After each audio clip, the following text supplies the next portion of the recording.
রংপুরে আমাদের জাতীয় পার্টির নেতাকর্মীদের নামে মিথ্যা মামলা করা হয়েছে। প্রথম জিএম কাদেরকে 1 নম্বর আসামি করে, মুস্তাফিজুর রহমান মুর্তজাকে 2 নম্বর আসামি করে, আমাদেরকে সকলকে আসামি করে একটা মামলা করা হয়েছে। এনসিপি একটা মামলা করেছে।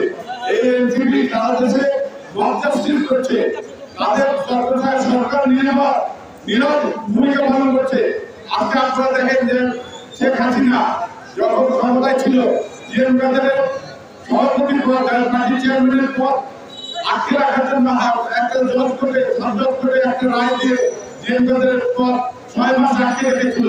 এই সরকার পুনরায় এসে সেই পুনর্গঠিত করলেন যে একটা রায় দিয়ে জিএম কাদেরকে প্রায় 2 সপ্তাহের জন্য স্থগিতাদেশ করলেন। তাহলে আজকে শেখ হাসিনা যে পথে হাঁটছে, এই ডক্টর ইউনূসের ইন্টারিম গভর্নমেন্ট সেই পথে হাঁটছে। পক্ষ থেকে রংপুরের মানুষের পক্ষ থেকে বলে দিতে চাই, জাতীয় সংসদ নির্বাচনে জাতীয় পার্টি পার্টিসিপেশন করবে, জাতীয় পার্টি প্রত্যেকটি আসনে প্রার্থী দেবে।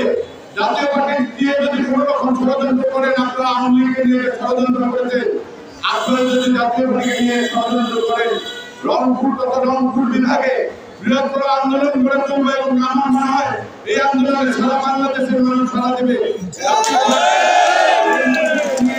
যদি পুনরায় কোনো ষড়যন্ত্র হয়, রংপুরের মাটি থেকে আমরা সেটার দাঁত ভাঙা জবাব দেবো।